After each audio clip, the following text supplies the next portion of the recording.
You're like, the real criminals. I was like, yes.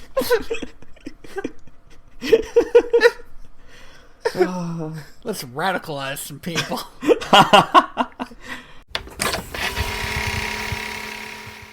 Welcome to Direct to Video. VHS? VHS? A podcast where we combine movies like fine wine. We pair movies like fine wine. Man, fuck me. Always. Always Sunday. This is, We're starting strong, going great. Today we watched An American Tail and An American Tail, Fievel Goes West. So let's start with some trivia. Yeah, let's do it. All right, well, currently An American Tail sits with a 6.9 out of 10 on IMDb. Nice. What the fuck is wrong with you? It had an it had a $9 million budget, and it brought in a box office of $84 million. It's one of Don Bluth's best known films after The Secret of Nymph. This movie had like quite a bit of production problems. Amblin Entertainment and Universal, who funded a majority of the movie, put so much pressure and production oversights on the crew that were animating it that Don Bluth felt really frustrated during the production of this film. And by the end of it, him and a couple of other higher-ups had to cut a lot of scenes out of this movie, which I didn't know. But now that I do know, it makes a lot of sense. When you say that out loud, though, it makes a lot of sense. It feels like a movie that's really been strung together by, like... You know what? The same thing happened when we were talking about Swan Princess. Yeah. Which is, it felt like a movie that hit all the big points that it was supposed to hit, but didn't, like, have the middle points in, right? It's missing a lot of the stuffing that you expect. Yeah, like, it's missing joints. It's got all the bones, but it doesn't have any joints. Yeah, it's just chicken skin. I feel like my thing is less gross. No, I mean like if you think of a meal, right? Okay. Like food. It's like a meal that's. I'm hungry. My meal today was squash soup with lettuce. I had a Reuben sandwich with corned beef and donuts. Damn. Yeah, and also a whole banana. My God. The whole banana. Apparently you can't just say those words near me anymore. So we had to cut stuff out of the movie. Yeah, and they also had a lot of union issues. Cool. That part of the reason why the movie only had a $9 million budget at a time when Disney was spending about $12 million or more per movie. A lot of the Bluth employees were non-union. And the unionized employees' salaries were frozen for a year and a half while working on the project. So there was a lot of kind of pull and push between the union workers and the non-union workers. It caused a lot of problems throughout the production. So, yeah, added a little bit of drama. Okay, so first, smash cut. Is there a smash cut? I don't think you can start with a smash cut, can you? I mean, we can, but I don't think this movie did. No. Well, what there is there's a long opening credit sequence, which I'm usually not for, but this time, it wasn't chorus music, so I was into it. It was kind of this, like, snow falling, and there was this, like, just kind of light orchestral track behind it. And we kind of zoom in on this house. And then we zoom in further. And the orchestral track kind of gives way to the violin, right? Yeah, it does. And we zoom in on this house in Szotska in 1885. And then we zoom in even further on this smaller house, within which there lives a family of mice. Who are Russian Jewish. Yeah. What are they called? What's their last name? The Moskowitz. Yeah. And it's Hanukkah. I almost said Christmas, but it's Hanukkah. Because they're Jewish. I watched this movie. And it seems like they don't have a lot because they give their kids hats. His sister, whose name is written down somewhere in here... Tanya? Is it Tanya? It's Tanya. Yeah. Tanya gets, like, a bonnet, and Fievel gets this hat that's been in the family for generations, which is too long for a hat to be in a family, in my opinion. Well, if it's a mouse, if it's mice, yeah, generations is like, what? Maybe a couple of months? You know, every time we watch an animal movie where the animals act like people, that's the question I ask. Like, how long do the pigeons live? How long do the mice live? In this world, is it also that, like, 70 years, or is it like 5? Mm-hmm. Fievel's father tells these stories, which is something that I loved about this movie, and I really wish that they had been able to do it better. Yeah. Because it was so close to being like a really good, a really good plot point. Yeah. His father tells 3 stories. He tells the story of Rapunzel, except Rapunzel's a mouse. Mm-hmm. He tells about the mouse of Minsk. Minsk? Of Minsk. Minsk. I had a friend in Minsk. Right. The mouse of Minsk, who is so big that he scares all the cats. And he tells the story of America, which is just the best place. Roads are paved with cheese. There are no cats there. 3rd thing. And when he told the story of America, I thought, okay, this makes sense with what I know about immigrants from a certain time, where you hear all these great stories about America, and it's you either stay in your shitty country or you come to ours. Yeah. I was gonna say hope this other country isn't shitty, but that was your thing was way better. And then we learn that cats are a tool of the corporate regime. Mm-hmm. And this is also something that was almost done very well. Yeah. And I feel like it is done better in the next movie. Yeah, it sort of is. But yeah, they set up the cats as being kind of this, like, oppressive regime. Mm-hmm. But also, like, monsters. Well, one of the things I actually liked about the way they show up as monsters is this is something that you wouldn't see in a Disney movie. Because I feel like at a certain point, Walt Disney decided that they needed an amount of, like, grounding in real world when they were making their movies. Yeah. So, like, mice look like mice, and birds look like birds, and cats look like cats. But in this one, like, when a cat closes in on Fievel, it starts, like, looking and sounding more like a tiger or something like something out of Jurassic Park or something. Yeah, it gives you a sense of bigness. Yeah, and when he starts charging him, it sounds like a train. And so when I saw this, I thought, okay, this is less like how the cat actually is and more how Fievel sees this cat at this moment. Yeah. And I really liked that. And it made for a really a powerful opening scene. And it comes back with the wave. The same thing happens with the wave later. Oh, I do want to talk about that wave later, because it's one of the, cool but also weird things about this movie. And it's like, so there's this, like, setup where you see these Russian Cossacks, like, attacking and burning down this small village, right? Mm-hmm. And it's so visceral, and it's so fast, and it's so violent, and then at the same time, the cats are attacking the mice in the village.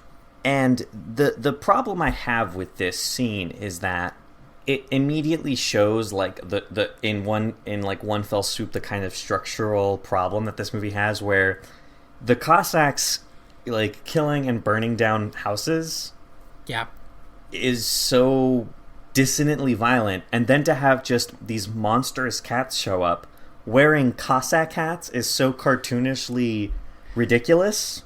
that like this undertone that they keep trying to build keeps getting broken down.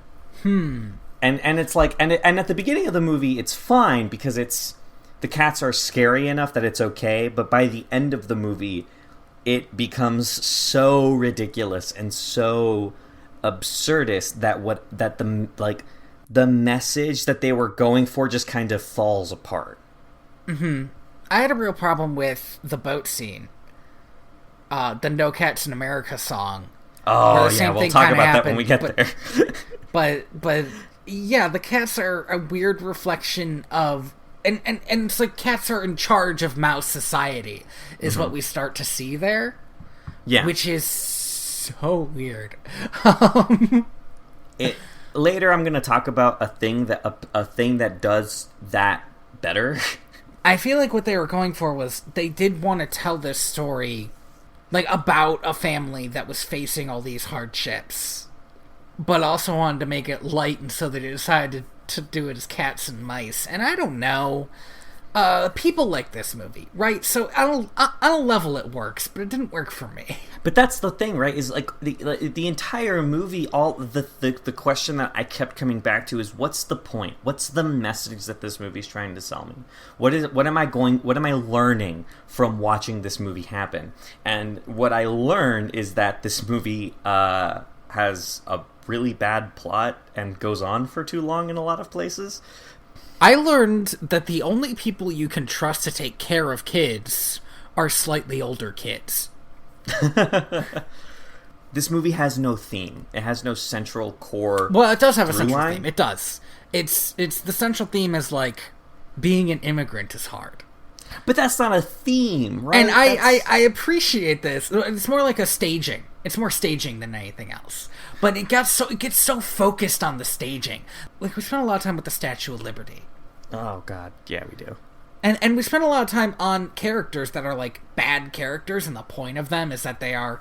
that they're exploiting these people. Yeah. That's the point of these characters, and so many of them don't get comeuppance. It really bothers me because on the one hand, this movie's trying to tell us, oh, like, immigrants see America as this great place, but it's not. But then it also end of movie. Kinda, end of movie when that happens. But also they kind of sort of like give across the message that the reason America's bad is because of immigrants exploiting other immigrants, which is so not the problem.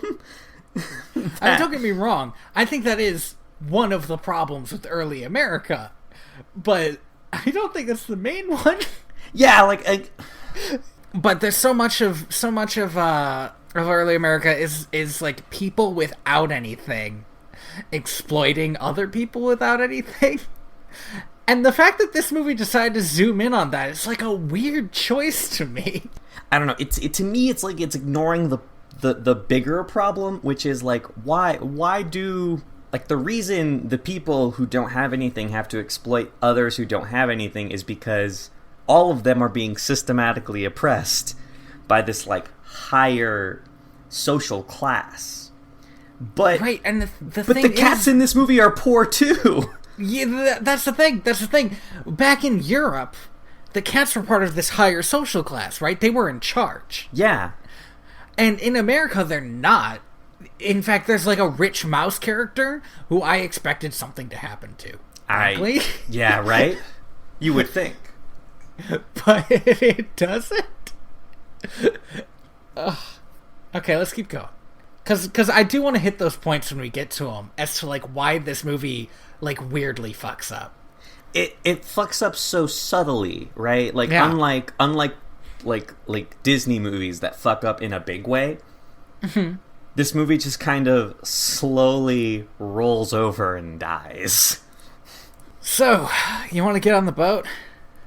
Yeah, well, so the when the Cossacks attack the human village, the Moskowitzes are, they're out of house and home. They decide to emigrate to America. They get on this big boat and they head to New York City. Fievel is the kid that you don't want near you on public transportation. He is the fucking worst. Fucking kid. He's like, "Dad, look, the ocean, the ocean, the ocean, the ocean." The biggest thing is like he stops and points at stuff, and it's like, you can walk and point and walk and talk, my guy. So they spend a good amount of time on the boat. Yeah. Oh, yeah. We spend a lot of time. This movie spends a lot of time in a lot of places that it shouldn't. The boat is one of them. Yeah. What I like about the boat scene is we learn that Fievel's dad, and again, I really wish this was something that came back more than it did. He's like charismatic. Mm-hmm. And he gets people around him. He starts rallying a boat of strangers who are just sad and like sick and hungry around these stories that he tells. And he starts them off singing about how there are no cats in America in one of the weirdest, like most tone deaf songs. Tone deaf isn't the right word because like the music is fine. Yeah, but the tone. The song like literally stops being happy to be sad and then is happy again for no reason. Like this Italian guy, was he Italian or Spanish? He was Italian. Talks about how his mother was eaten by a cat after his brother was eaten by a cat. And then but the cat didn't just eat them. He was like the Don. Yeah, he was so like the mafia head. Went to go beg for her son's life, and he ate her. And then it goes back into, but there are no cats in America. It's like, what are you doing? And then, yeah, like the song has like these 3 hooks, and all of the hooks are, hey, we all know somebody who got killed by a mouse, and that sucks. But guess what? There are no cats in America. It's like, what are you doing? What are you doing? Oh boy, I was so baffled by that song. But that being said, I absolutely loved the Irish guy. Like, I had an issue with him saying that, like, oh, my story is sadder than everybody else's. This guy's mom and brother got eaten. I was like, all right, buddy, set me up. Let's hear it. So Fievel, being the shit that he is, I have a real issue with okay, this is hard because kids are stupid. They are. Like, real kids are stupid, and it's hard in a movie to balance a heroic child character to be like likable, but an amount of like naive. You want your character to be curious, but you also want them to be self-preserving. I want this kid to have any survival instinct. Because he wants to go outside to see fish. He walks off of a fucking boat in a storm. Like, he basically just, like a storm happens, and he looks outside and goes, I could walk off this boat right now, and then does. It's not great. The visuals, though, the like Poseidon like wave like that keeps trying to hit the boat was really good. Yeah. It's like the demon from Fantasia. Yeah, yes it is. But made of water. Yeah. It was super cool. So then Fievel dies, and his family's really sad about it. Mm-hmm. They show up to this to the immigration at Ellis Island, and there's this moment where their name like when they show up, they dedicate like a couple of seconds to the fact that a lot of these immigrants like have their names changed by immigration. Mm-hmm. But then they just kind of breeze past it. Like, why did they change my name to Tilly? Cut to next scene. Yeah. And I don't know. If in a movie about talking about like why emigration sucks, that seems to me like one of the things you would want to talk about. I don't know if that's what it's about. Is that like it's not clear to me what the movie's supposed to be about, besides the idea of like telling a story that's similar enough to a story you might have, or I might have heard from my grandparents. It's like, yeah, like I said, the story doesn't really have a central theme. Yeah. And every time it gets close to one, it just like, nah, Yeah, it just kind of backs away. Here's my issue. So, Fievel is found by a pigeon. And this pigeon raises so many questions about this world. Henri. Because he is building... He's a French pigeon. Mm-hmm. He's building the Statue of Liberty. I have so many questions. One, is there a human also building the Statue of Liberty? I have to assume so. I can't believe that a pigeon just started building a statue and the human beings on Ellis Island were okay with it. But Mike, I guess I have like other follow-up questions like, do humans... Okay. In this world, what's the relationship between humans and other animals? This is the important question, right? Like, most anthropomorphic animal movies take the time to set up what the dynamicism is. Because humans in Russia came in with cats, right? Yeah. So were they thinking, well, we need to kick out these people. we need to also kick out their mice. We need to kick out these Jews, but also their mice Jews. Like, no, and was the French guy whose name I don't know. I don't Henri. know the guy It's Henry. Okay, but who built the statue? Oh God, fuck! I bet his name is Henry. It probably is. Are we Googling? I feel like I'm Googling. Google moment. Okay. It's the only thing I remember about the Statue of Liberty. Frederick August Bartholdi. Okay, well, it's Frederick. It's not Henry. And then it was built by Gustave Eiffel. Gustave Eiffel? Like Eiffel Tower Eiffel? Yeah. Oh, he did the inside. Bartholdi did the sculpture itself. That's cool. Okay, like, Did you really not know that? No. When I read it, I was like, oh yeah, Eiffel. Yeah, he did that. No, I didn't realize that he did... Yeah, same guy. Did he do all the statues? It doesn't matter. No, he just did that one. Just that one. Okay. He did that one and the other one. There's 2 Statues of Liberty. I thought there were 3, but okay. Are there 3? Excuse me. How many Statues of Liberty are there? Replicas of the... I don't want a replica.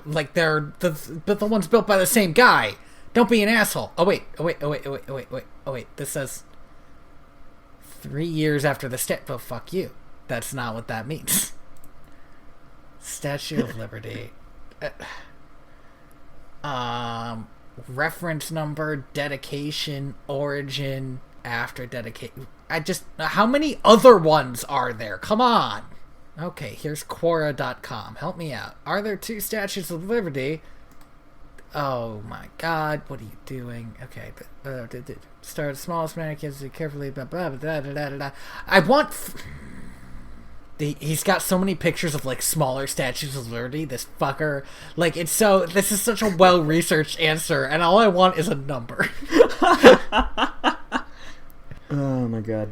He's like, here's the 4-foot tall model. And, like, obviously that's not what I was looking for. This is... I guess there's only the one. In general, there are far more than 2 Statues of Liberty. What the fuck does that mean? This doesn't take into account all the 3rd and 4th generation casts. Alright, let's... there's one in Tokyo. Okay, there we go. Boom. I guess there's one in... Why? But never mind. I don't care. Let's go back to the movie. Did we give it to them? It's kind of fucked up. Restored prior to being shipped to Japan. No, it's between France and Japan. Oh, okay. So France gave it to them. Gave it to Japan. Oh, they rotated the one in France to face New York at one point. Oh, that's which cool. I like. Yeah. Okay, Statue of Liberty is cool, guys, and there's a lot of time. And also infinitely more interesting than this movie. Apparently, like, it's super... I could have gone down such a rabbit hole. Yeah, let's get it back. So let's get it back. My question is, who hired this bird? It feels to me like this pigeon, just this French pigeon, and his like entourage of like female French pigeons like, just showed up and started fixing parts of the Statue of Liberty that weren't done yet. I like want to know if he has some kind of relationship with the French artist behind the Statue of Liberty. Like the two of them, like a God, what's that movie? Ben and Balto? Me. Is it Ben and Me? I have no idea what you're talking about. Marley the and one Me? with the mouse and Benjamin Franklin. I don't know what you're talking about. Oh no. Oh, that's a different episode. Fuck. All right. Well, so I just the fact that a pigeon was building the Statue of Liberty like really made me question what the hell is going on in this version of America. It really doesn't make any sense. But this pigeon finds him, and this pigeon loves immigrants. That's why he's building the statue. So he gets him a bath, and he cleans his clothes. And he says, okay, you go find your family. And, like, sends him off. And I was so angry that this adult was making this kid anybody else's problem. Like, if you find a kid on a street, right? Do you not, like, take them somewhere where they could be helped? Like, he sends him to immigration. He doesn't take him himself. He sends one of his entourage. I heard myself say that with so much venom. Shade thrown. I got it. I got you. But he sends a female pigeon to take him to drop him off at immigration. She doesn't even take him to the actual immigration. She like literally dumps him in the lap of the villain. Like what? And leaves. I was so angry that people weren't looking after this kid. This kid, multiple times throughout this movie, wanders away from adult supervision, and the adults just don't give a shit. And I really need to stress again how the only time he's looked after is when, like, teenagers are watching him. But even then. Well, but I can forgive these kids because they're also kids. And so maybe the little kid gets away. But it's not their fucking job, and they're doing more than anyone else. Okay, so he drops him off in the hands of the villain, who is a rat named, what's his name? What name does Warren he give? T. Rat. Oh my god. I know. Okay, great. Okay. Get it? Because he sells insurance. Andy is done with this fucking movie. Do you get it? Do you get the joke? And Warren T. Rat clearly wears a fake nose. And I honestly thought that was going to be something more interesting. Like he lost it? Yeah! Or even that he just had like a thing about how short his nose was.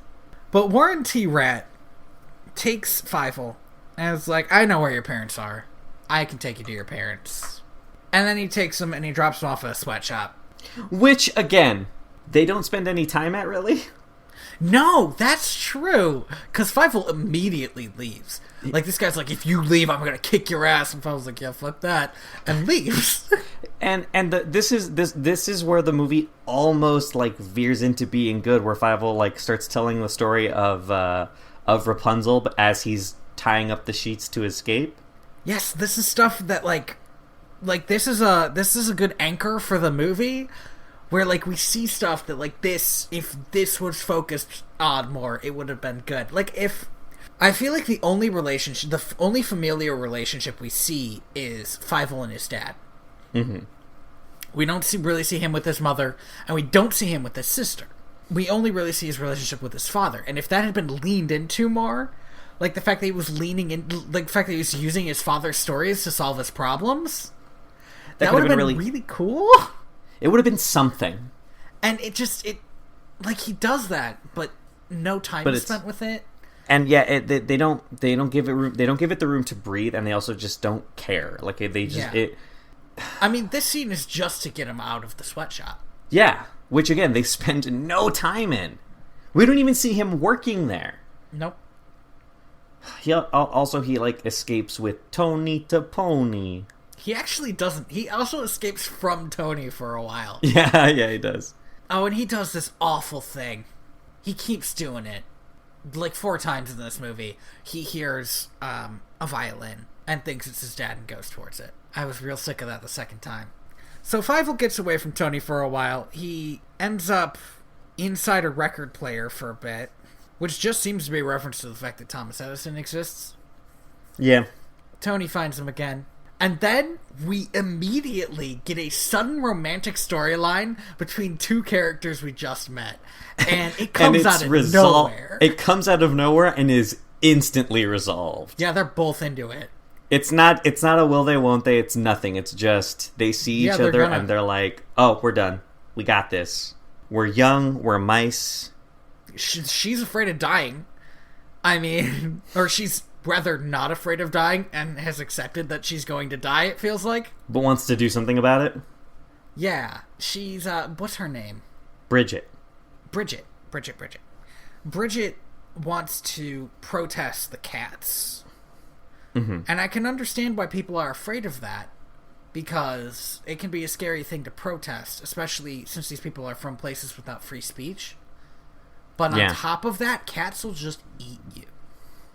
Like, there's something very visceral about the fact that, like, even afraid of being killed, there's on top of that the fear of actually being eaten by the people you're trying to speak out against. They get attacked by cats. They get attacked by these big cats. Here, okay, no, let me talk about something that this movie also does like 4 or 5 times, and I didn't really like it the first couple of times, but I really hated it by the end of the movie, where like Fievel, we like cut to Fievel's dad and sister being like, oh, I can't believe Fievel's dead, it really sucks. Oh my god.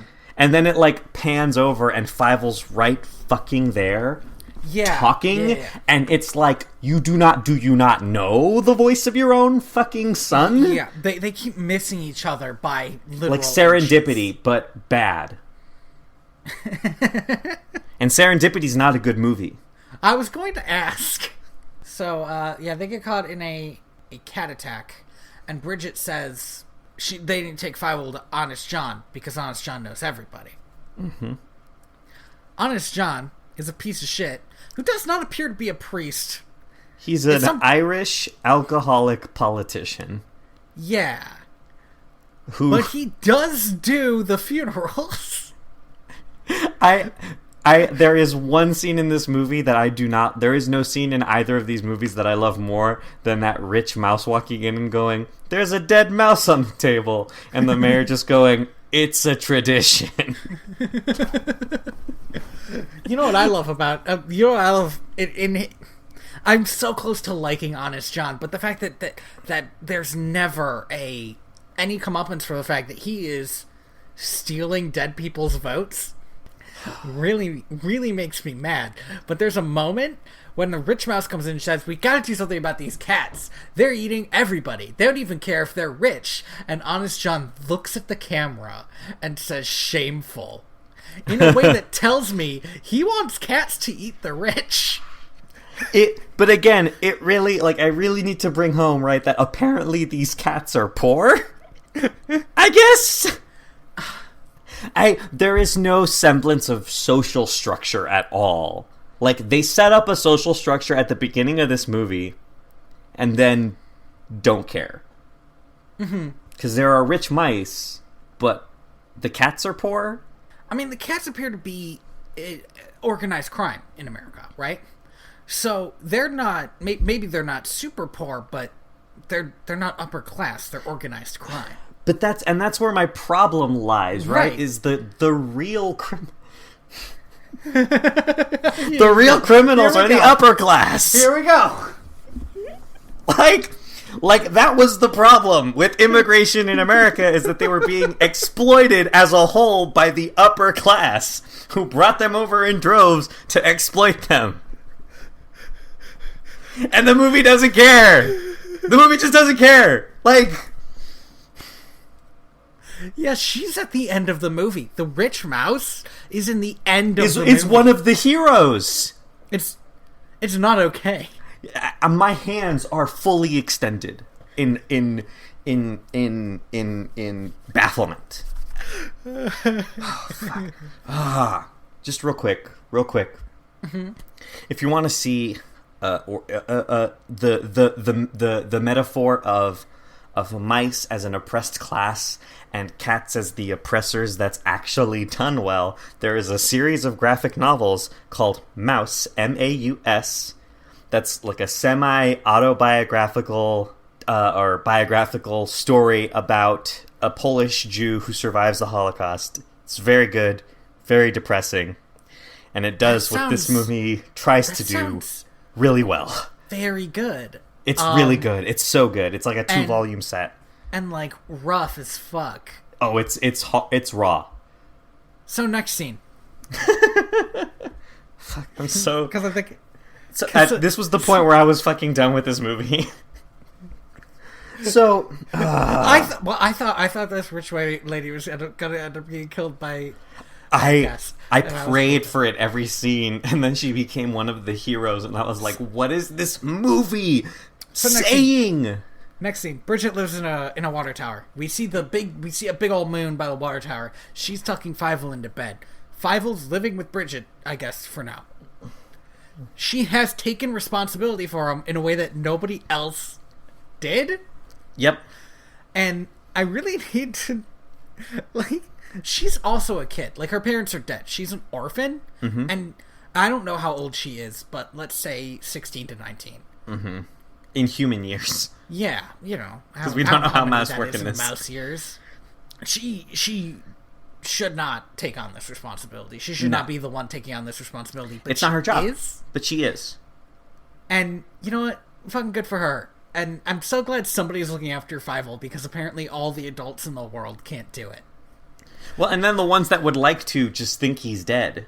Yeah, which is the one thing about this movie that gives me like a genuine emotional reaction, is the fact that like they can't allow themselves to ever believe that he's alive. That would break their hearts again. Mm-hmm. Now here's the other thing, though. We start hearing, I believe, the most popular song in this movie.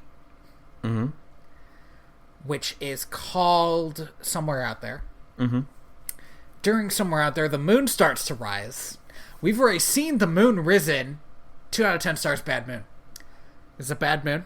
Mm-hmm. Ruins the whole movie. Yep. Maybe there are 2 moons in this America.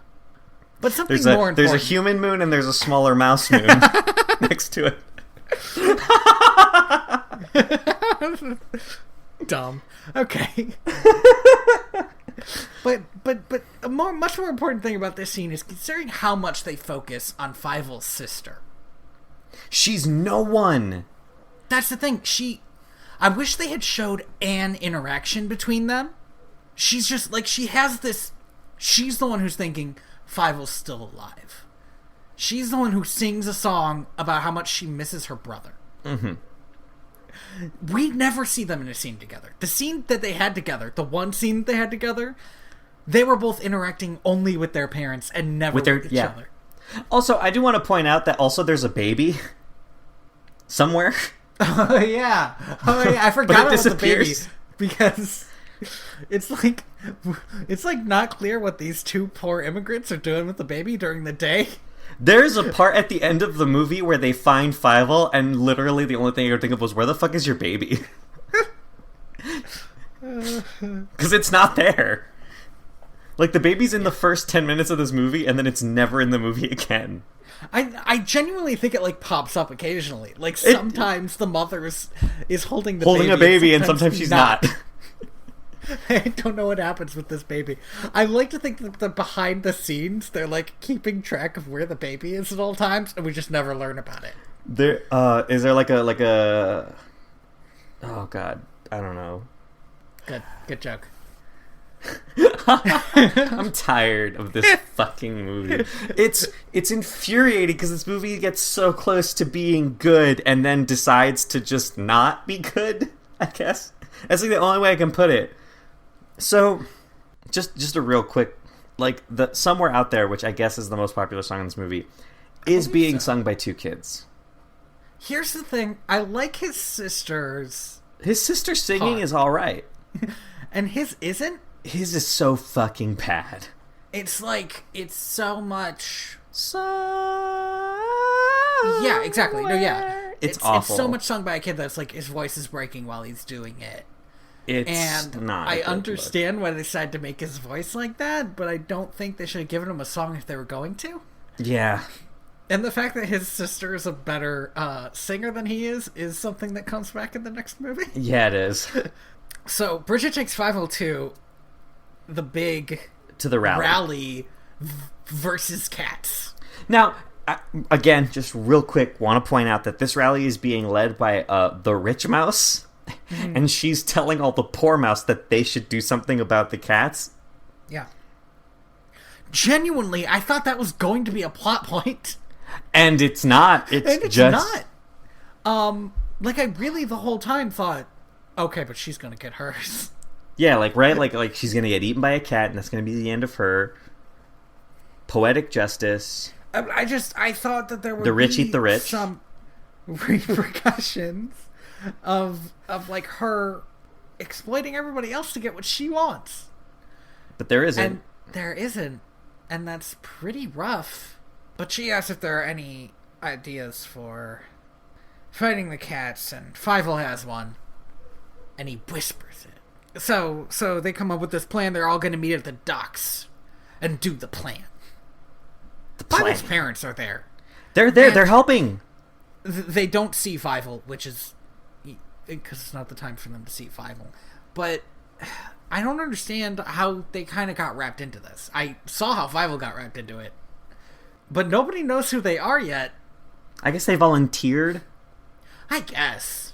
And again, this is another thing. Whenever we see Fievel's dad, I really want it to be about how he's charismatic, and it's not. It's like they're not focusing on the character traits that they set up. You would expect them to in these movies. So I think we jump to later in the movie. Fievel is washing up because they're gonna go meet everybody at the thing. At the plan. Until he's like, "Oh, we're late." And we're so an hour late. Out. We're an hour late. I don't know why I remember that. I just remember that being weird. I don't know why. Okay. And it should be noted before we go on that Tony calls Fievel Philly. Philly. Which is stupid because it's like not easier to say than Fievel. It really isn't. Like they're both two syllables. You're not saving anything. Yeah. And Fievel's not a hard name. Neither is Tanya. Whatever. Maybe it's easier to spell. Now, I present to you a question, Andy. All right. Should Fievel stop following violin music into obvious danger? So that's the thing, right? Is Fievel jumps into the sewers. Mm-hmm. He doesn't know how deep they are. Mm-mm. He doesn't know what bugs are or fish are in there that are mice eating. Yeah, he comes across 800 cockroaches. It's like that scene in A New Hope where Han Solo's running away from stormtroopers. Yeah. And he runs into 1 million stormtroopers. It's like that, but with cockroaches. This kid has no self-preservation instincts at all. Now here's the other question, though. Follow-up. Does he discover the best-kept secret of the underworld? Yes. No. Well, he does. Here's the thing. Okay, so... Oh, this bad guy's a cat, and that makes him worse. That's the thing. Everybody knew that Warren T. Rat was a low-key criminal. And apparently, discovering that he's a cat is a big deal. It's what makes him a criminal. It's what makes him the villain. Because before that, he's just lot of problems with this. Yeah, because before you find out he's a cat, he's just a scammer, a crook, who is exploiting other mice, other mice's fear for profit, who sells children to sweatshops, and all of this isn't what makes him bad. What makes him bad is that he's a cat. And you know how cats are. There is a fucking line in the second movie that I'm going to get to when we get to that movie, but it just... This movie has for a movie that's about cats and mice, this movie has a really weird race problem. Like, no, yeah, I get it.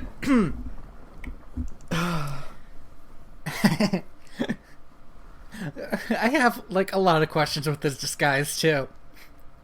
Have you ever tried to make a cat look like a rat? I've never tried to make a cat look like anything. Me neither, but here's my question. Do you think it'd be easy?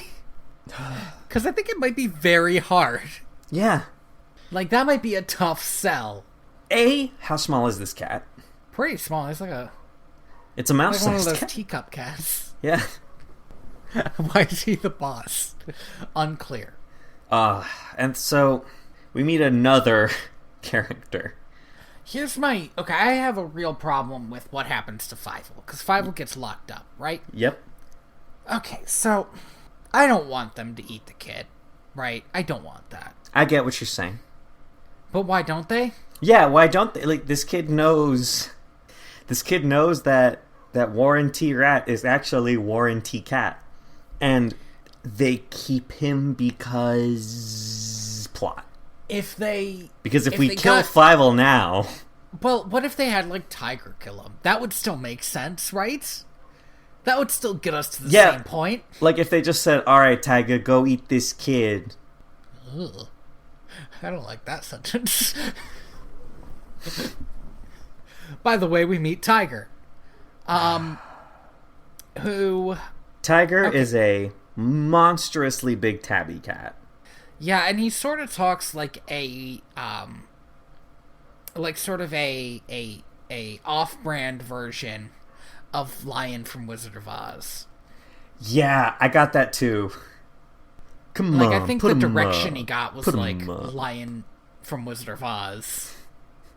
But I don't want anybody sounding like Lion from Wizard of Oz who isn't the Lion from Wizard of Oz. Right?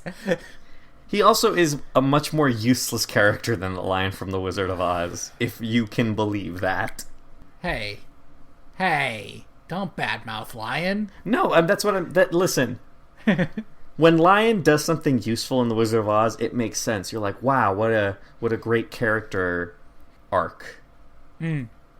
But Tiger shows up useless, and then they set him up to be this incredibly dumb, incredibly well-meaning, incredibly useless character, and then he stays that way.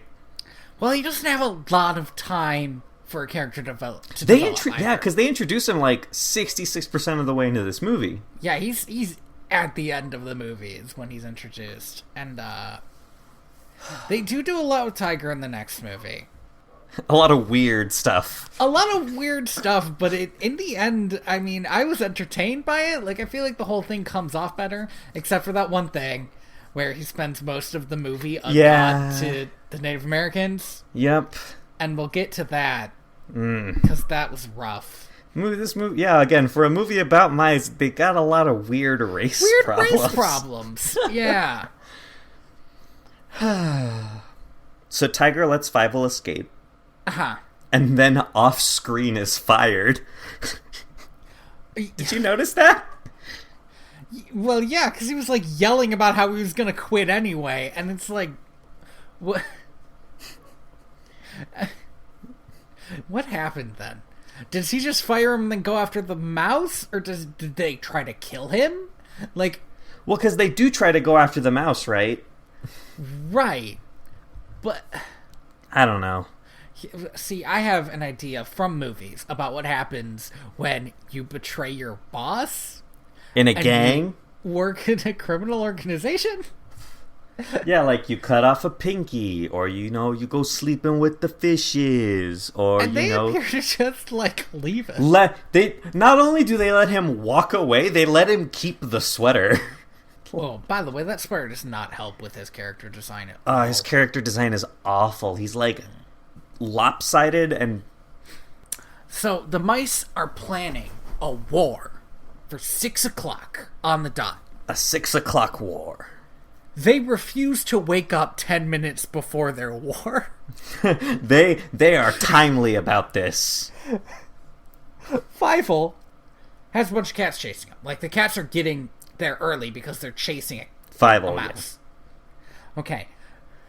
They should have been up at 5 for their war at 6. To prepare for their... I would have... If I had a war scheduled at 6 o'clock, I'd be up at maybe 4. You know, getting ready, saying my last goodbyes.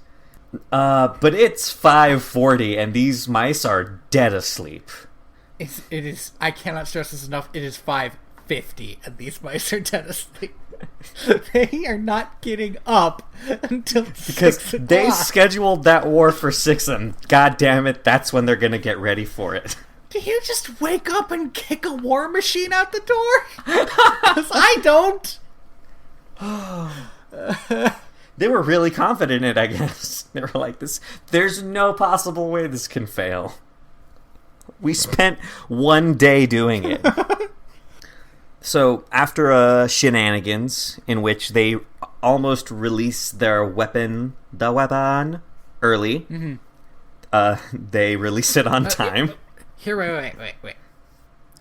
I do need to go over their plan so that what we're right, talking about yes. makes sense. So the plan is... Talk to me about their plan. They're going to release the weapon, which is going to scare the cats. The cats are going to run into the river, but they have to wait until 6 o'clock, because then there's going to be a passing ship that's going to Hong Kong. Now... Because I guess knocking him in the river, that would be rough. That wouldn't work. But going to Hong Kong, that they can do that. Now, here's the thing. I just want to talk real quick about this. This movie has a little joke, and I cannot emphasize how heavy the air quotes when I say joke is, where every time they cut to the steamer bound for Hong Kong, they play a little, like, super not okay, like, da-da-da-da-da-da-da-da key bit.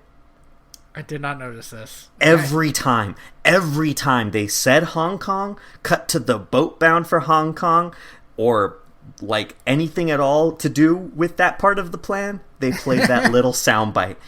And I was just like, what the fuck, guys? Like, 1980, this movie was made in the 1980s, right? Like, I don't know, I think 1980s was sort of the height of that. Maybe, I don't know. It was just infuriating. Like, it's not even a joke. It's just... No, it's not a joke. It's just a racist soundbite that they play every time the boat shows up. Tony knocks off Boar and T-Rat's nose, and now everybody knows he's a cat. So oh no! So now he's a villain. Yep. Here's the thing, if he was a mouse, he would have been a worse villain. Yeah, because then he would have been a race traitor, I guess? Well, I don't like it like that. I mean, I'm just saying, this movie has a really big race problem, right? I feel like if he was a mouse, it would be less of a race problem. It would be an issue because he's letting the cats eat people. I'm sorry.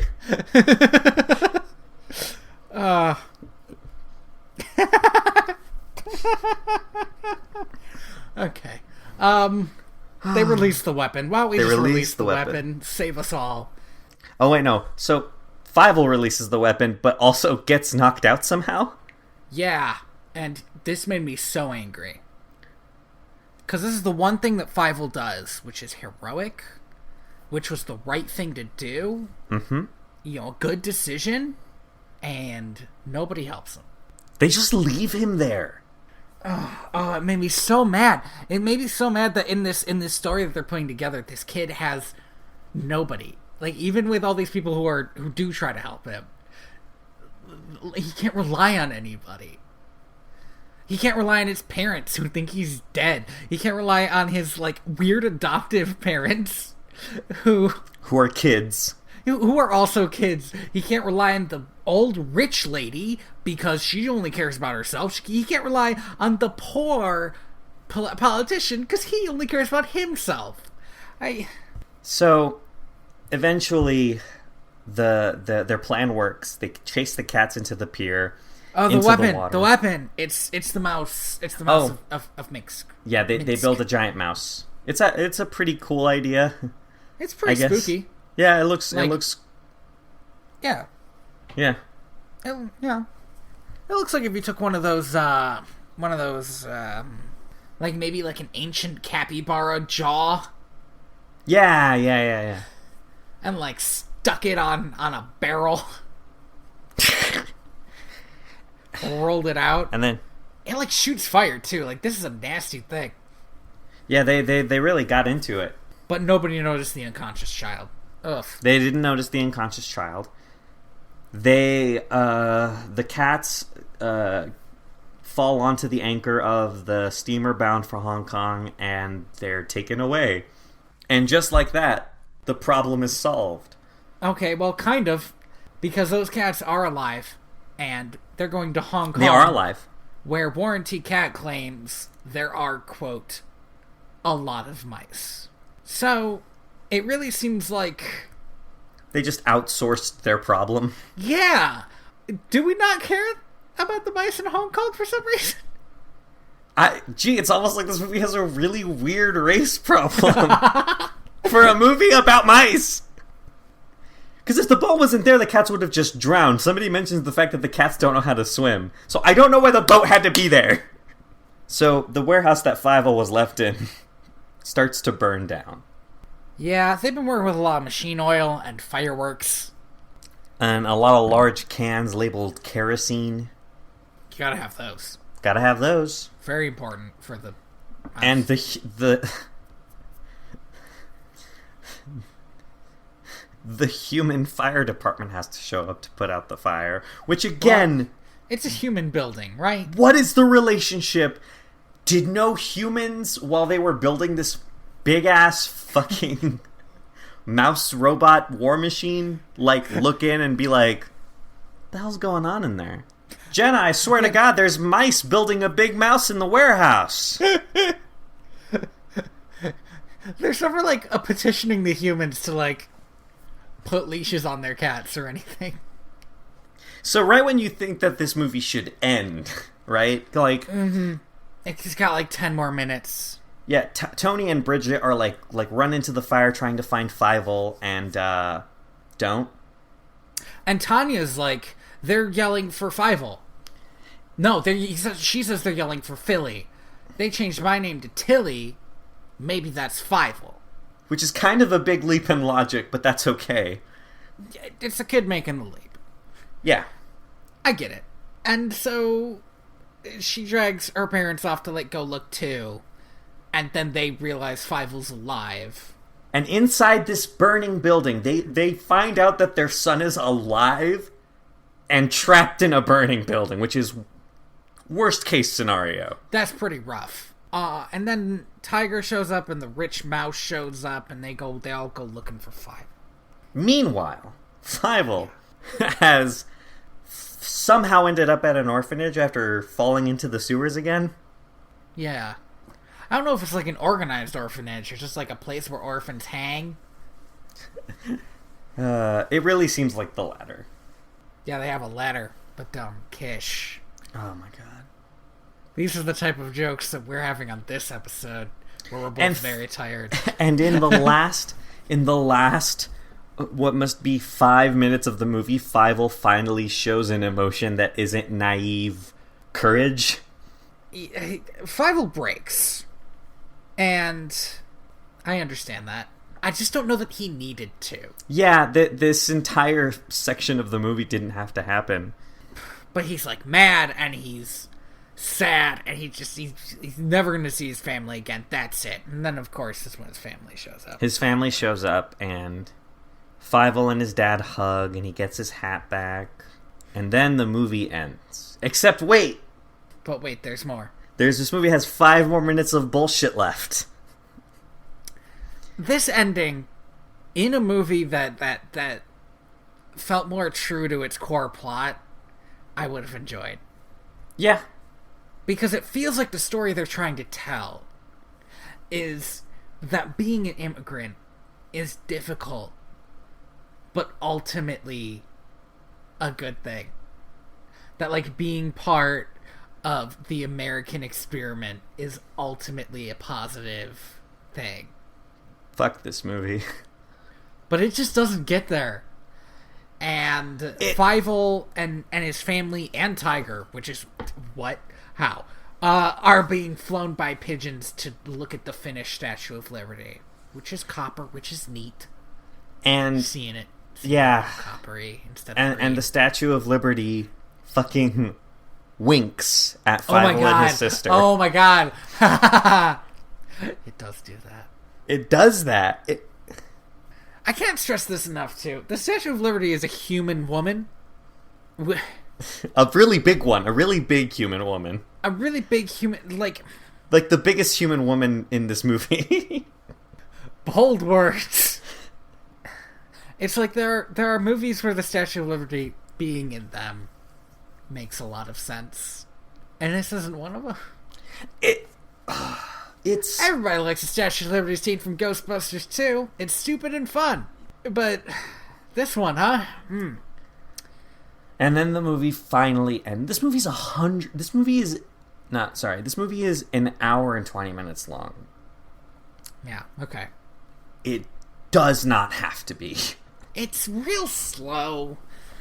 The problem is it doesn't really follow a decent story structure. Everything feels like it happens because it has to happen, not because the movie never builds up to anything. The movie introduces problems and then just kind of solves them. Fievel is constantly stumbling into plot points, and with the exception of the final kind of plot point that he stumbles into, doesn't really do anything to solve them. Yeah. So at the end of the day, this is just a movie about a kid running into problems, not solving them, then finally running into a problem that he can solve, running into another final problem, and then finally finding his family.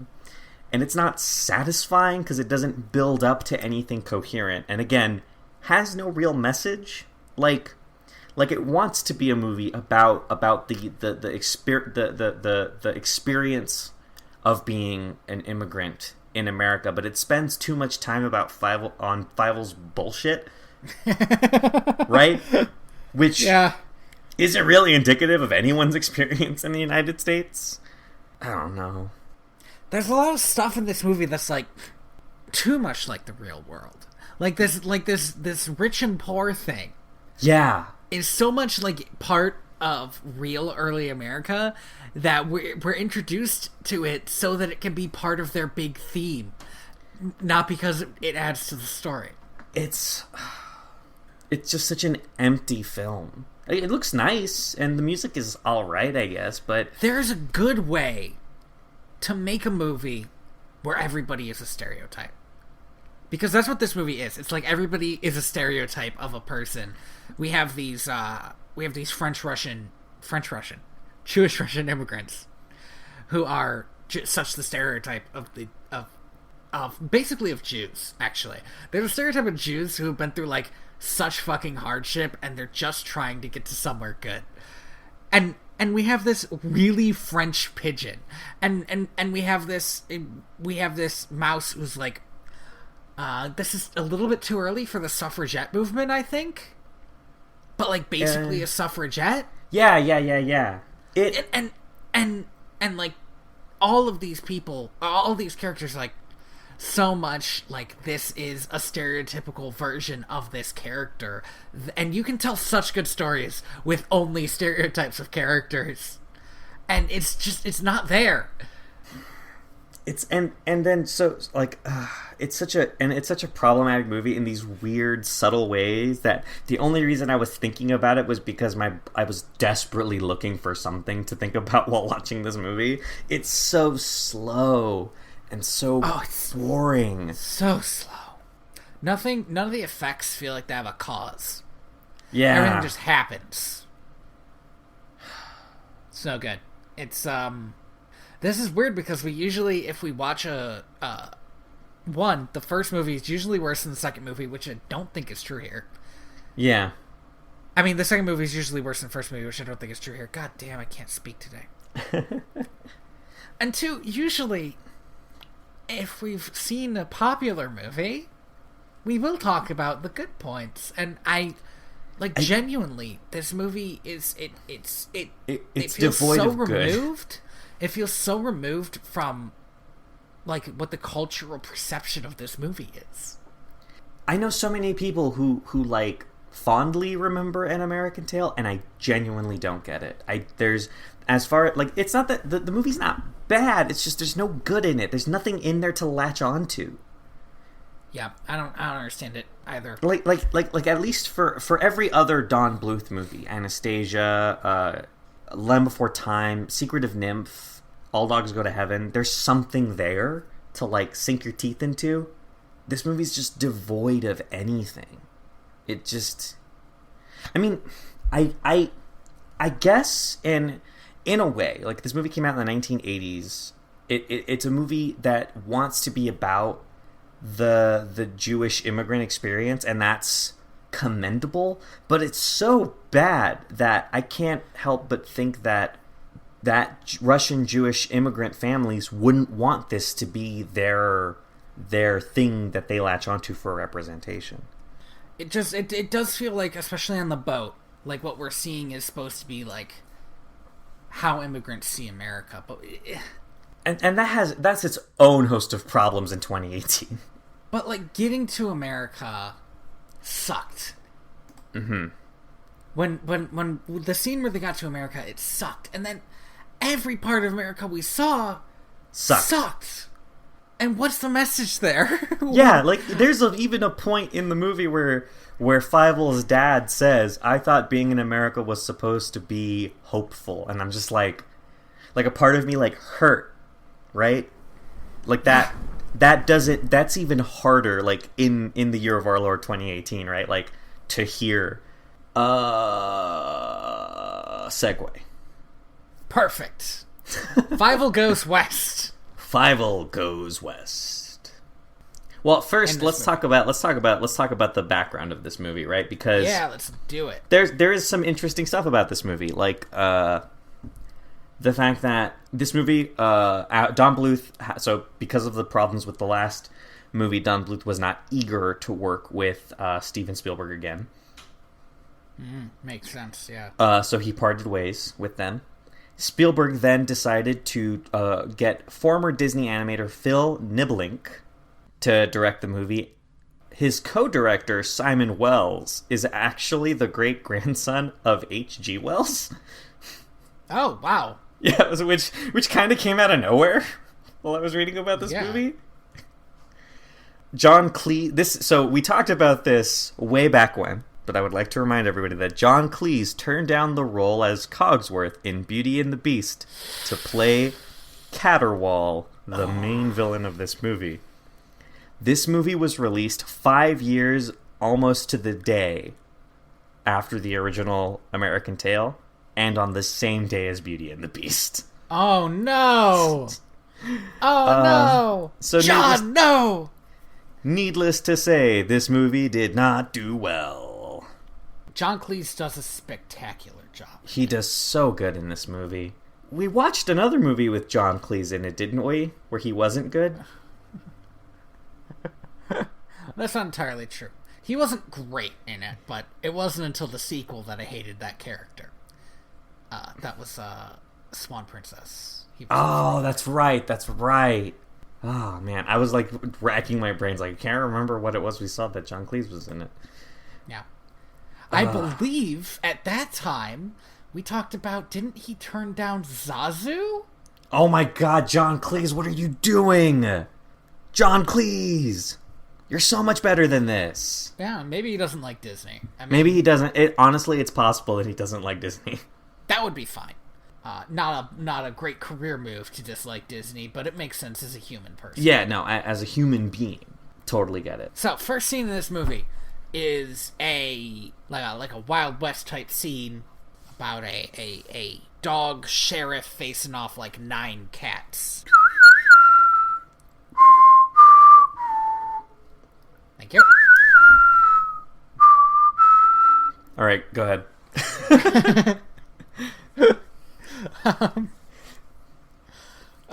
And Fievel's there. He's helping out the dog, and they're shooting their guns at the cats, and there's this big scene, and I think it's clear immediately that this is a self-insert fan fiction in Fievel's own mind. Yep. But this establishes something very important about the universe of this movie, which is dogs exist. Yes. Because this was something that was not addressed in the last movie. Even though every movie with a cat and mouse in it has a dog in it. Every other movie ever made ever. It also lets us know that the voice actor playing the dog is not that great. And I'm not sure if it's because he wasn't really feeling his lines or he was just so old. I mean, I feel like... don't want to find out. His delivery is kind of... I feel like that might have been the director's idea, right? Because he's supposed to be... He's got this really slow delivery of all of his lines. Like a slow, tired delivery. But he doesn't sound like an old dog. He sounds like an old man who got roped into doing one last acting gig. Right? Yes. So Fievel's called to dinner. He goes to eat his dinner. We go outside to see Tiger for a little bit. Yeah, Tiger's getting dumped hard. Tiger's getting dumped hard, but the way he's getting dumped is the worst. Because it immediately made me hate this character. Because what she does, she quotes like 14 other movies where people get dumped. Yeah. And then she says that she's looking for a cat that's more like a dog. Which, A, I did not expect to be a lingering plot issue that would get resolved. But B, what the fuck does that mean? There's a lot of weird interspecies romance in this movie. I love John Cleese's weird affection for Tanya, though. I think it's the most interesting thing about his character. Like his weird romantic tryst with the mouse. His weakness is the fact that he is like crazy about this mouse. I love that. I think it's amazing. I think it's a great way to pull his character. I genuinely was worried about halfway into this movie. I was like, are the cat and the mouse gonna fall in love? No, they're not gonna. That's not the point. It's a self-obsessive love. No, I know, but halfway through this movie, I wasn't sure. By the next scene, I was like, okay, I get what they're doing, but that initial setup was so weird. I was like, so Fievel has not learned anything from the last movie. In fact, some might say he's become dumber about not running into danger. Because he goes to challenge some fucking cats. Which is stupid, but does lead into, like, a very good chase scene. It was pretty great. The action scenes in this movie... I came in... It'd been a long time since I saw this movie. I liked it as a kid. But I liked a lot of movies as a kid that were really poorly animated. Mm-hmm. This one holds up. Yeah, it does. The animation's at least as good as the last one. Yeah, and there's like a part... At the part at the beginning of the movie where it's the Wild West shootout, there's a part where the camera's like rotating around the dog. Yeah, and it looks really cool. This is a really it's like a really well directed movie. It's really funny because this movie has two directors, but this movie feels more coherent and put together than the last one. Mm-hmm. So there's a chase scene. They get inside a tuna can. Fievel runs along the tuna can and like picks up the rest of his family in it. Yep. And then they fall into the sewer and use the tuna can as a boat. This is fantastic. It's so good. Now, this movie still does not quite address what the relationship between the humans and the animals are. That's true. We never get into it. But we do get like a better defined relationship between mice and cats. Yeah. I feel like it's better defined because John Cleese the cat, is a con artist. He's such a good villain. He's a great villain. Especially after Warranty, John Cleese, his motive is so simple. He wants the mice to build him a town, and then he's gonna eat them. This makes him the villain that we were talking about in the last movie. The guy who just gets the mice to do all the work and then eats them. Yeah. It's great. It's such a good idea. The rich eat the poor. Hey, there's a theme there. Whoa. Fuck. To convince people to move out. Fucking hard was that. I loved this. He has a little marionette mouse puppet. and this is a man with a heavy British accent. He has the most ridiculous Southwestern accent. He's not even trying. He's still British, but then says y'all at random times. Are you ready to move out west? Y'all moving out west? Now, y'all! It's such a surreal experience to hear a British person say y'all. Like, it doesn't work. That's why I love it so fucking much. But the best part is that halfway through, he talks about how, like these are tickets to Green River. It's okay. Green River, Utah. And he's like, and it's in charge of this beautiful, amazing, mouse-loving cat named Caterwall. And in the middle of, he like builds himself up and like forgets to marionette the puppet. Yes, because he's like so talking about a gradient, so he like the marionette starts like drooping and sagging has one arm. It's so good. John Cleese is like wasted on so many of these movies. I mean, I feel like he does so well in this one. Though. He does so well in it, right? But I don't know. There are things... I need to establish something. I like this movie. I know, I did too. It does have... It's got some problems. There's like the one big thing about it that I hate. Mm-hmm. It's a pretty big problem. Like every movie that we watch from the early 90s happens to do sometimes. 91, right? Like, this movie's still in that decade. I don't understand what it is about the 90s and poor Native American representation. It's so fucking weird. But it's like, it's weirdly like a love letter to actual old Western movies, but also its own thing. Yeah. And it's like goofy as fuck. In a lot of great ways. But it lets you buy into it. And I think a lot of it is John Cleese and his delivery as this evil cat. But also just the story is structured so much... The story is literally the same. But it's structured so much better that it feels better. Also Tanya, like, has a character. Oh, that's right. So important to me. No, I completely agree. After she didn't do anything in the last movie?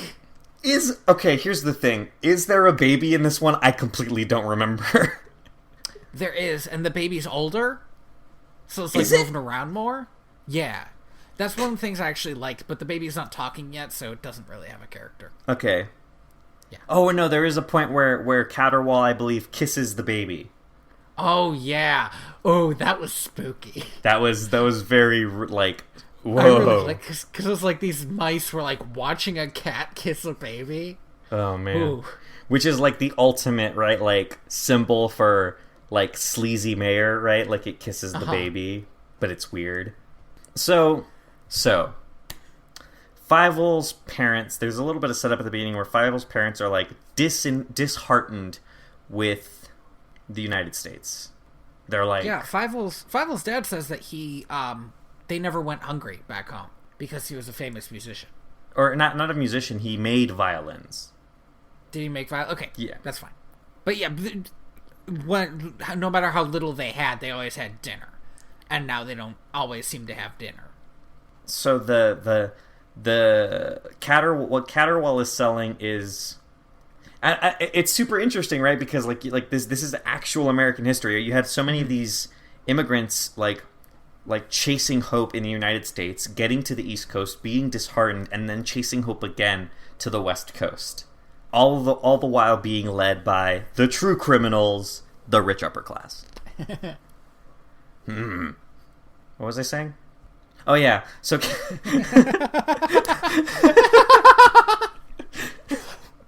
So Caterwall is selling what Fievel's family wants, right? Like a new chance, a new hope to chase, which is sad in a way, right? Oh, it certainly is. But it's a tangible. There's more of a tangibility, oddly enough, in this movie than them coming to America in the last one. So they get on a train. The train car is like attached to the actual train car? Yeah, to the bottom of the train. Which, again, what is the relationship between humans and mice? Did the humans not check? No, because the conductor mouse uses the watch of the actual conductor to tell the time. Mm-hmm. It's super unclear. So Fievel's super sad because they're leaving New York and they're leaving Tiger. And Tiger isn't there, and so they haven't said goodbye. Mm-hmm. Now here's the thing: is Fievel's dad says to Fievel, he turns to him and he says, "Well, he is a cat, and you know how cats are." At the end of the day, this is a creature that might want to vegetarian. Try to eat them. And I get it. Well, cats don't kill for food, Andy. They kill for sport. There are studies on this. So, like, I get it. You would think that a movie about acceptance and honesty would not want to sell you that message, though. Yeah. No. Yeah. But he says like it's your best friend shouldn't be a cat anyway, or something like that. Or like when you grow older, you'll understand. Yeah. But Tiger does consider Fievel to be his best friend, and after his girlfriend leaves to go west, and his best friend leaves to go west, he's got no reason to stay in New York anymore. So he decides to go west. And along the way falls into a pool of dogs. Uh-huh. Like just a pool. Like just an alleyway stuffed with dogs. Like to the brim with dogs. Just so many dogs. New York has a dog problem, apparently. And it's got a cat and mouse problem, too, frankly. But Tiger heads west. Tiger gets on the... He gets on the train. On the train, but, like, falls off. And dies. He fucking dies. He does say something like it's a good thing he has extra lives. So he gets hit by another train. Mm-hmm. And when that happened, my first thought was, oh shit, he's dead. Really? Okay. Because it's so fast. And then he ends up on a... He dragged by a stagecoach. Well, he's only dragged by a stagecoach because it's being driven by a dog. Which, again... How? Here was where I was confused. Was that a dog stagecoach driven by dogs, or was that just a dog wearing a cowboy hat sitting next to a human driving a stagecoach? I still don't know. Which one of them tied the cat to the bumper? I don't know. If the dog did it, the human would have noticed. Because there's a cat screaming. The relationship between humans and animals makes like so little fucking sense by the end of this movie. That humans don't exist. They stop existing. I genuinely think that Green River might not have humans in it. We see it does. We see humans in it. I know we do. I think they're fake. One of them kidnaps the villain at the end. Yes, and that is the best thing they've done with humans in both of these movies. Yeah, it really is, yeah.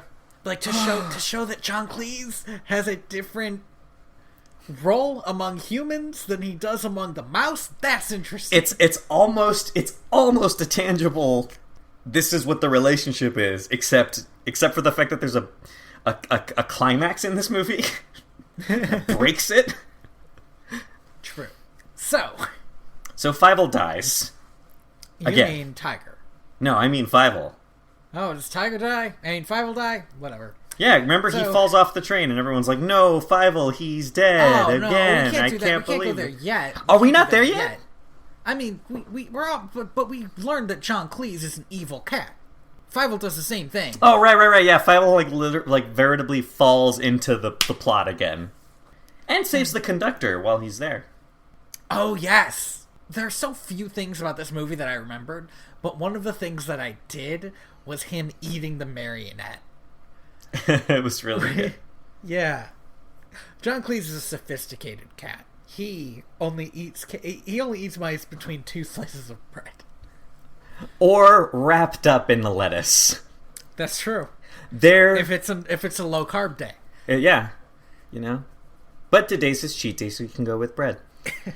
There's a beautiful scene. So Fievel falls in, and there's this amazing moment where John Cleese slathers him in butter, and he's just like, "Now I would love to eat this mouse," and then dips him in water and washes the butter off. But the entrepreneur in me says I should let him go so that his family doesn't investigate his missing. And then he slathers him with butter again and wraps him in lettuce and is like, there's nothing I would love more than a tasty little mouse snack. And then he dips him in water. It's so good and so villainous. And I love seeing, I do love seeing that this villain wants 2 things that are at odds with each other. And he has to, he says himself, I have to exercise self-restraint. Mm-hmm. It's such a good line. So then he sends his spider henchman to throw Fievel off the train. T.R. Chula. Throw Fievel off the train in a way that everybody sees. That way they know he's dead. Okay, but here's the thing. He's not, and also he's yelling. Yeah. I have a real problem. It doesn't seem like... Can the mice stop the train, though? That's not my issue. My issue is, why do his parents think he's dead? Do they think he's dead? No, they don't. They don't. They don't think he's dead, which is even worse, because the thing they do as soon as they get to Green River is settle in. What they don't do is go find their not dead son. Listen. They lost Fievel in the middle of their trip to Hope once, and he got back just fine. Maybe this time they can have their own character arcs. That doesn't mean it's his fucking job to do it again. Man, and not only do they settle down, they get to fucking work building their dream home without their son. Yeah, well, this is the point where we get that speech and the baby kissing thing. Yeah.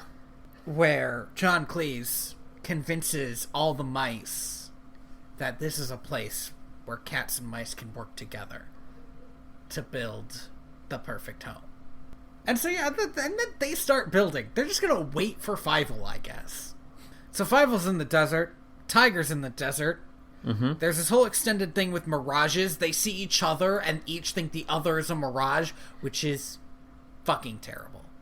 It's really bad. I hated it so much. It's really dumb. And then we get to the bit where... The bit. So, native mice capture Tiger, try to eat him, and decide he's a god. It's like playing racist stereotype bingo. They even do the fucking how joke? Yeah, Yeah. And I'm pretty sure, I'm not gonna check because I don't want to know. Mm-hmm. It sounds like the guy who's the voice of the Native American mouse chief is the same fucking guy from Peter Pan. They sound identical. I know that's not possible because this movie came out 60 years after Peter Pan. Now I am curious about this. Tony, it's literally not possible.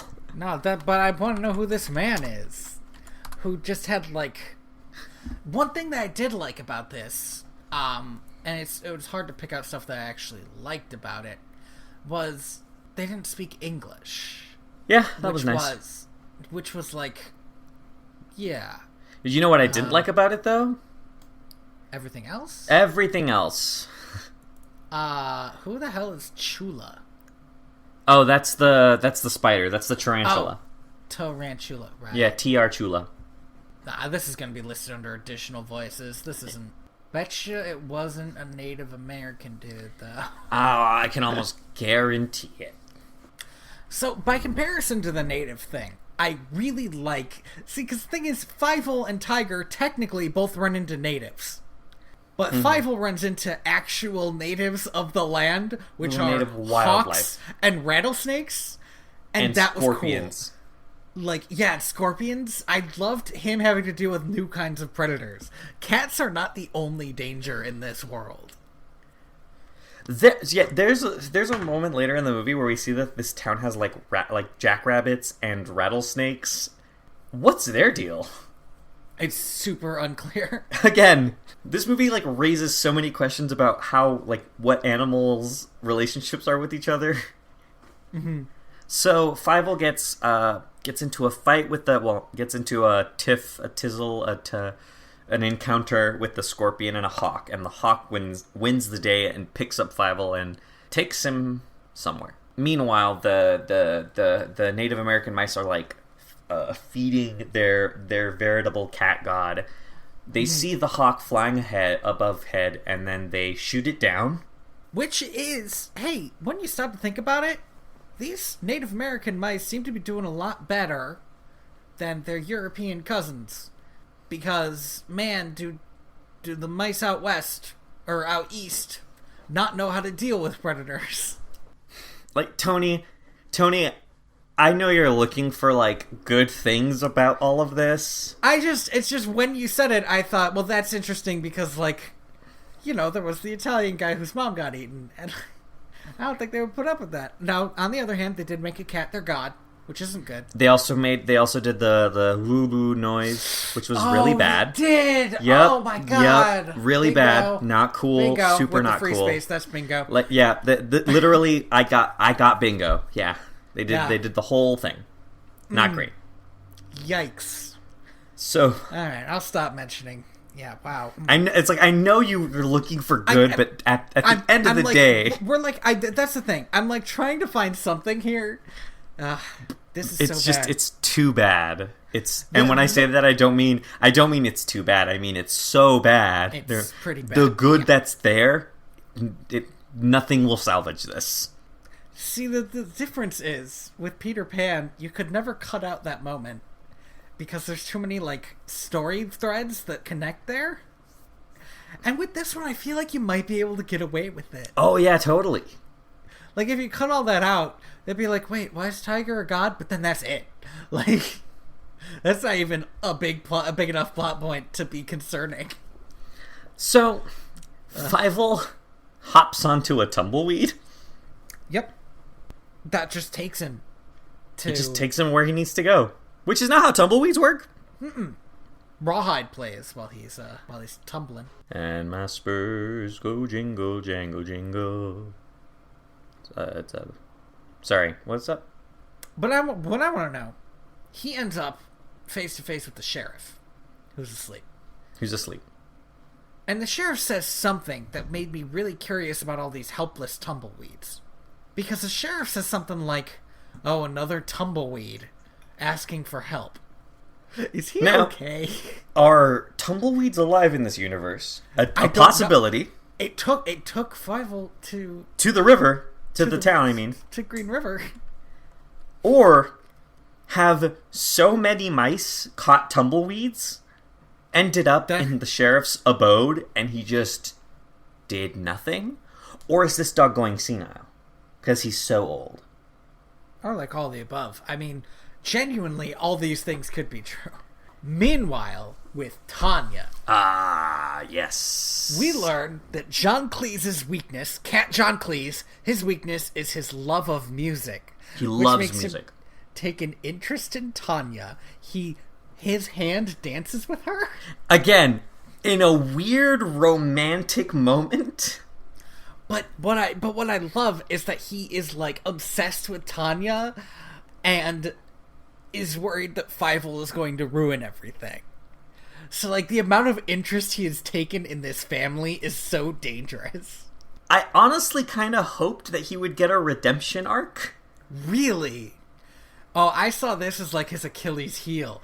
Like, I thought that this music is gonna take him down, and it in a way, it kind of does.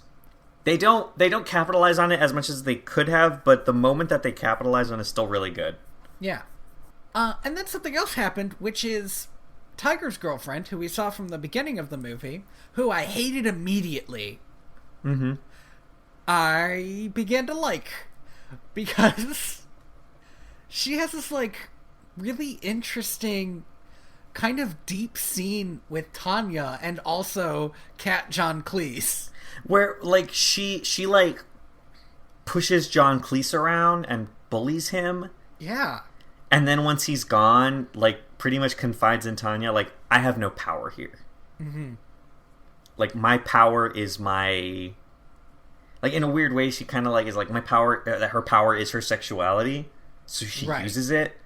And there's this like amazing moment where she like builds up Tanya's confidence and then reminds Tanya it's not the makeup or the dress that makes you confident, it's you.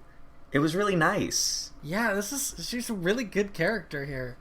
And then also she has this like moment where she's like basically says like, nah, I'm still in love with my boyfriend who I left in New York. Wink wink, nudge nudge. Well, she does say like, I can't remember why I left.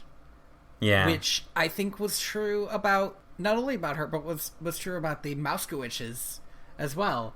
You know, once you get to the new place you were dreaming of and it's not amazing, you start to wonder. That genuinely felt like a real like immigrant moment. That scene is so good. Fievel gets back, right, and he basically announces he's alive. But people don't believe him about the cats. About the cats, which is crazy. He was thrown off a train. It takes them all of 2 seconds to accept that Fievel's still alive.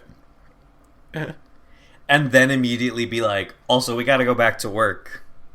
Although I kind of like that they're like, oh, you've been in the desert for too long. Which is probably fair. He did hallucinate a lot. But also, wouldn't they be worried about his well-being? True. Yes. But it does lead into this chase scene / Tanya's first concert, which is, again, just a fantastically done scene. It's really good. Fievel ends up escaping, but Tanya refuses to escape with him. She just like she's living out her dream of being a performer. Right. She has starstruck herself. And it seems like her optimal audience is cats, which is genuinely interesting too, because the poor are exploited by the oppressors. Well, but the other thing is, the mice back home did not like her music. Yeah, no, the humans didn't. Oh. Again, what is the relationship? Oh my god. Did you not realize that the humans were throwing fruit at her? No, those were like full-size fruit. Those were humans. Yeah. Oh my what the god. fuck? Wow.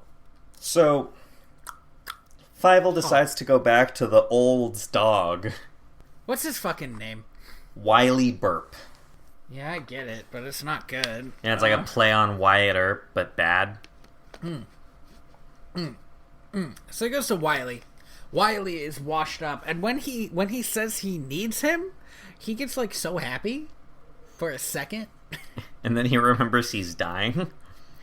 And he's like, oh, I can't take on 2 dozen outlaws. I need a dog. I'll do it. I need a dog to train. Well, Fievel doesn't know any dogs. Mm-hmm. I hated this pun. Yep, go for it. He knows a cat. Okay.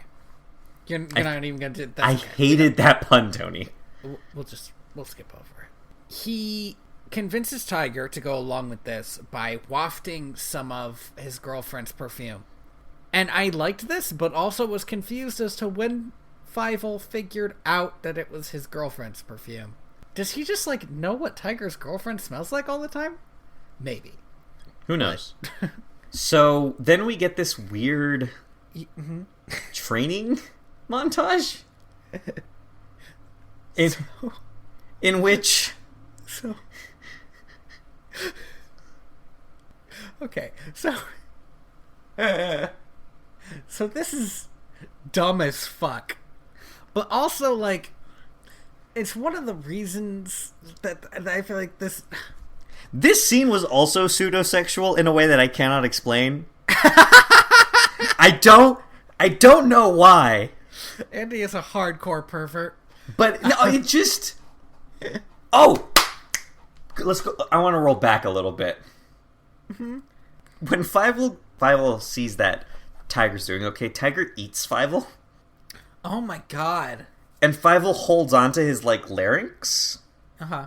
There is a scene exactly like that in the first movie, in which Fievel is like eaten by a cat and then like climbs out, and it's weird. Yeah, so if we're talking like pseudosexual, there's vor shit in these movies. Yeah, there's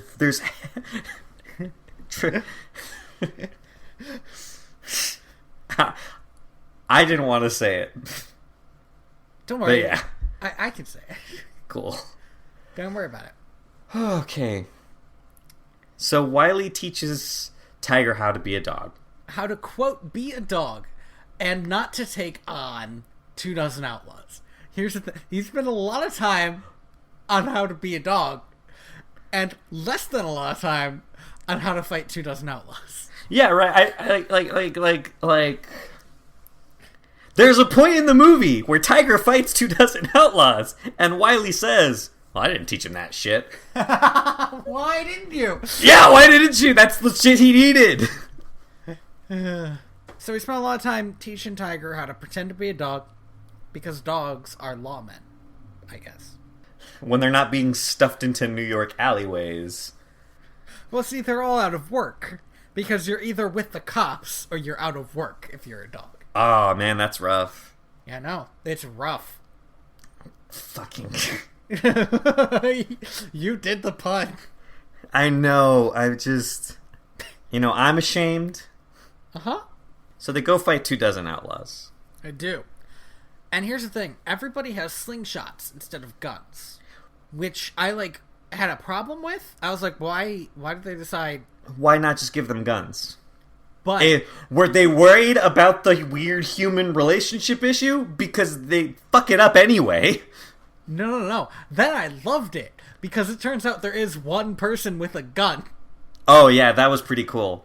And it's John Cleese, and it's a gun-sized gun? Like a human-sized gun. Like a human gun?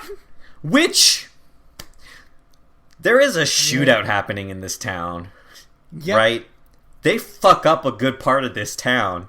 And at one point, a cat just starts shooting a gun. Are you kidding? Everybody got out their iPhones to capture this. Yo, wait, fuck. Cat's got a gun. Man, dude, that would go viral so fast if there was a video of a cat shooting a real human gun. That's a very good way to go viral and then end up shot by a cat. I would rather get shot by a cat than all of the other things I could get shot by. Oh, I'm sad again. There it is. So... The cats are going to get squashed in a giant mousetrap. The mice are going to get squashed. The mice are going to get squashed in a giant mousetrap between two pieces of bread. This is, again, the climax of this is... fucking dumb. Well, that's kind of what I love about it. How did they not notice they were sitting on bread? It's unclear. But oh, wow, what a soft floor the stage is made out of. Because Tanya goes on the mousetrap. And starts singing. And John Cleese refuses to cut the cord while she's on the mousetrap, which I really enjoyed. And then, shoot out. All the cats get got. The spider. The spider, pulls the villainous move of holding Miss Kitty, which is the name of the woman cat, over a balcony. That's too bad. And I know. And Tiger goes full on, Bruce Lee. Feral. Yeah. He goes full dog and kicks ass and saves Miss Kitty, and she's super hot for that.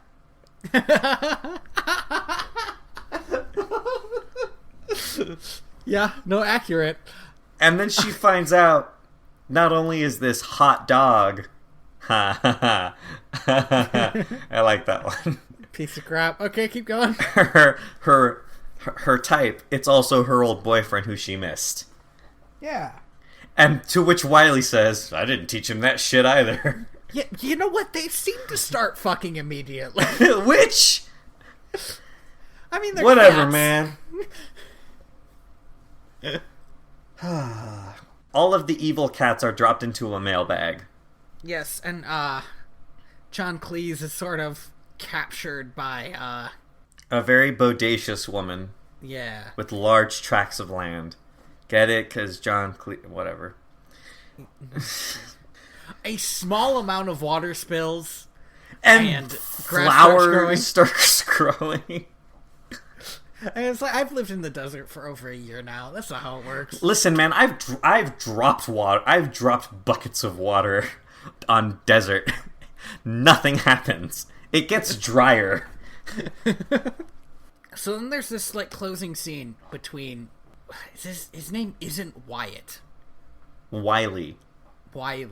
There's a closing scene between Wiley and Fievel, which is again pretty good.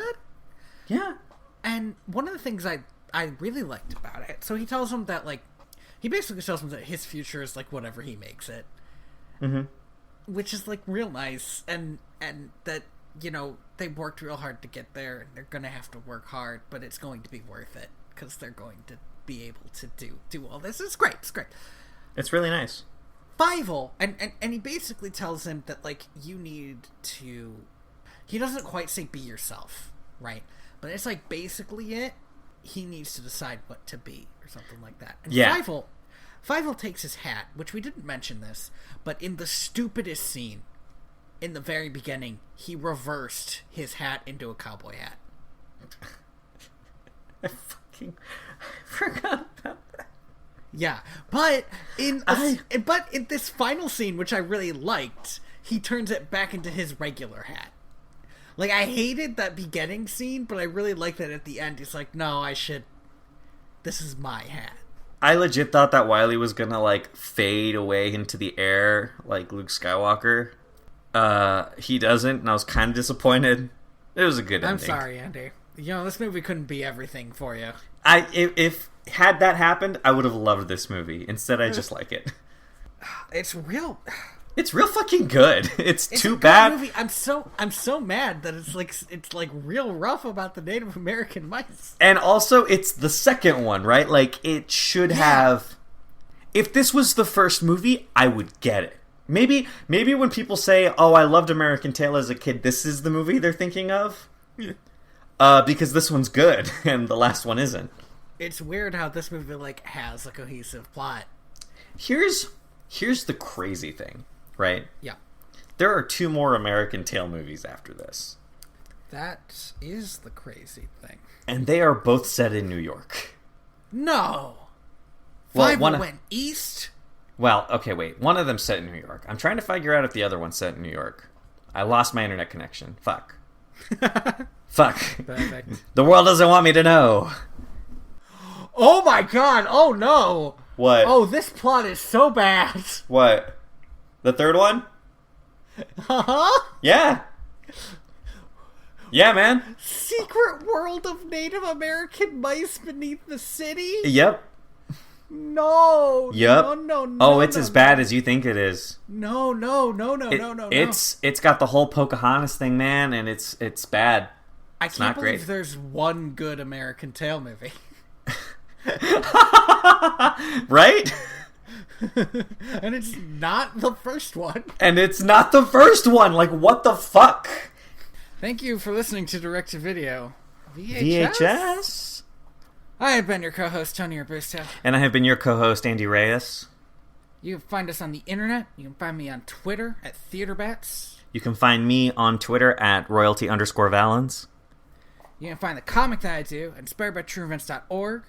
Plus, I do this Pokemon fanfiction, and there's a link to that in the description. There's 2 places for it now. It's pretty why the good. fuck not? Yeah. You can also find our stuff at direct2.video or wherever you get your local podcasts. Be sure to give us that 5-star review if you're up for it. We really appreciate that stuff. And also, our theme song, Penguins on Parade, was done by Lee Rosary. You can find that on Music for Podcasts 3, freemusicarchive.org. Check that stuff out if you need music for podcasts. Yeah, just to listen to, maybe. I don't know. If you it's pretty chill. Listen to music, yeah. It's some like easy, like, I don't know if easy listening to right word, but chill hop music like, for study and music. Work 24/7 radio YouTube channel. Shit. I like legit listen to that YouTube channel actually, so glass houses. Is that it? Oh yeah. Well, the watch tell them what we're gonna listen to next. Oh yeah. So next week we're gonna be watching No, I'm just kidding. No, we're gonna be watching. We're gonna be watching Mulan and Mulan 2.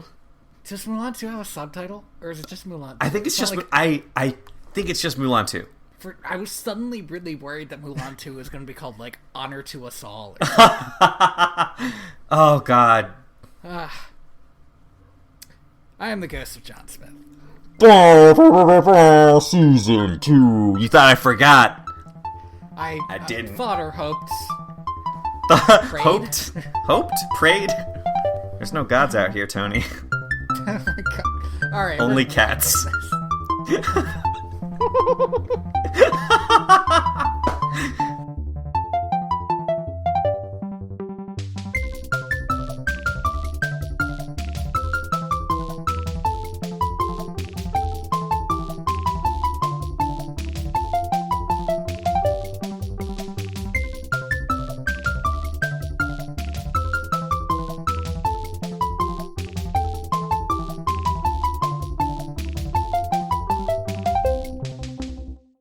Somebody walked up to me who I know and appreciate, and they said, The Brave Little Toaster has a direct-to-video sequel? And immediately, like, my life ground to a halt, and I was like, I didn't.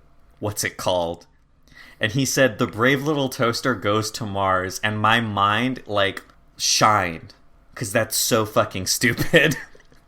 Oh, Andy. And I need to know! I've never seen either of these movies. Andy. Oh, Andy. So that's what we're doing. No, Andy, wait, Andy. No, I'm gonna. No, I need to tell you something. I'm gonna press the button that says that's what we're doing. No, wait, there's a problem. You can tell me later. After I press the button. Brave Little Toaster movie. Huh? The Brave Little Toaster Goes to Mars is the third movie. Are you shitting me?